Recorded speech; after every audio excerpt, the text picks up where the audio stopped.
संसार रे बया प्रत्येक हड़ा जहाना बांग जहाना दुख और कष्ट दो मिना गया और नोआ दो तहन गया और नोआ को नेल कते गे अब लहा से चला हुई तबना। ठीक गे को मेन का बया जे घरज रे सुख और शांतिम नाम लेखान चखाई में बया लड्डू मेन कते घरज रे सुख और शांतिम नाम लेखान बया चखाई में लड्डू मेन कते और घरज रे दुख और तकलीफेम नाम लेखान बया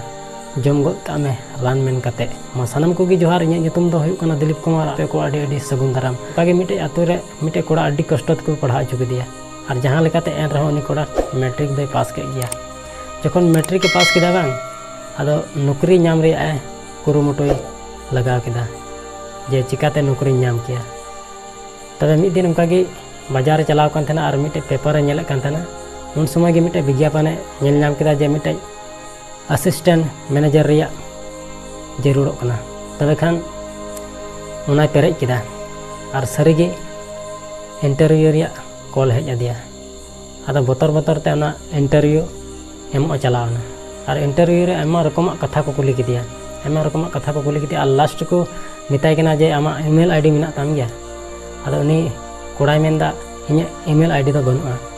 आदा को मिताय कना जे नो इंटरनेट जमाना रे आमा ईमेल आईडी बनु तमा कटा दुनिया रम तहन कना आम दो आदा उनी कोड़ाय मेंदा इने ईमेल आईडी दो बनु तिया। तबे बया उनी कोड़ा ओंडे गे को रिजेक्ट कदिया बाय होई लेना अडी माया मी ओंडे को उडुकना और मात्र उनी पॉकेट रे 200 टका थाहे कना। आदा उनी कोड़ाय गुननक कना जे ओड़ा रे चलाव कते ची इन लई का बोले चिका बኝ होई लेना अडी मुश्किल रे पड़ावना। तबे खान उनी गोटा किदा जे नोआ 200 टका पैसा दे दो सब्जी हतावा और नोआ बाजार रे गिन अखरिया। तबे भैया ना 200 टका पैसा ते सब्जी हताव किदा और बाजार गे सेता खय आयुब धाबी अखरिन किदा और ना सब्जी अखरिन चाबा किदा और ना 200 टका खय 70 टका प्रॉफिट हुएनते और उनाते हताव किदा और उनका गे अखरिन लगावना बय बयते आयमा पैसा किदा और सब्जी मंडी रे उनी मिटे दुकान होइना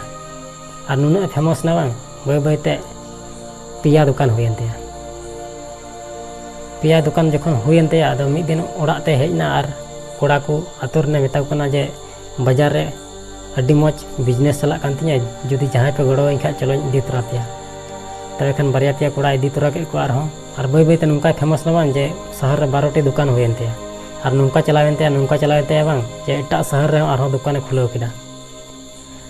जखन गोटा दुनिया रेन हड़ को बुझ किदा जे मिटे आतु खय हेज कते मैट्रिक पास कोड़ा शहर रे अड्डी मारंग बिजनेसमैन बनाव कना। तबे खान नुका गोटा दुनिया रेन को बुझ के खाय मीडिया वाला को बुझ किदा जे आतु खय हेज कते मिटे मैट्रिक पास कोड़ा अड्डी मारंग बिजनेसमैन बनाव कना। तबे खान मिटे मीडिया वाला इंटरव्यू हताव लगी हेजना और कुली बड़ा किदा जे चिलका कुरुमुटु लेते आम नुना संगीनेम हेजना से तिना दुख और कष्ट नेलता कते आम नुना मारंग बिजनेसमैन बनावना माने आयमा रकम कथा कुली किदिया और लास्ट रे मिताय कना बया ईमेल आईडी एमाኝ में और तिना इंटरव्यू हताव के तमा उना मेल गदमा आदो उनी कोड़ाय मेंदा इने ईमेल आईडी दो बनु तिया आदो उन समय उनी मीडिया वाला मिताय कना बिजाय उना मारंग बिजनेसमैन आमा ईमेल आईडी बनु तमा आदो उन समय उनी कोड़ाय मेंदा बॉस जुदी इने ईमेल आईडी ताहे को बांग तबे खान नुना मारंग बिजनेसमैन दो बñ बनाव को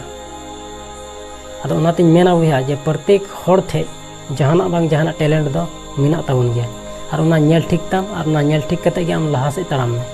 और नुआ दो आलम मेना जे पढ़ाव कने नौकरी नाम गया ची ठिकन मेना और बाम नाम लेखा उनातिन मेनदा आमा टैलेंट नेल ठीक ताम और लहा से तड़ाम में मिद दिन बांग मिद दिन आम हो सक्सेसफुल हड़म बना। आई होप नवा वीडियो पे कुसिया तो खान लाइक और शेयर दो पेड़िया चैनल पे नवा गया तो खान सब्सक्राइब करते बेल आइकन हो ततरा करते मा एनखान मुचाद रे जे कमी उटुका में बुया उनकाना जे दुनिया कमी सनाई आम लिकाना।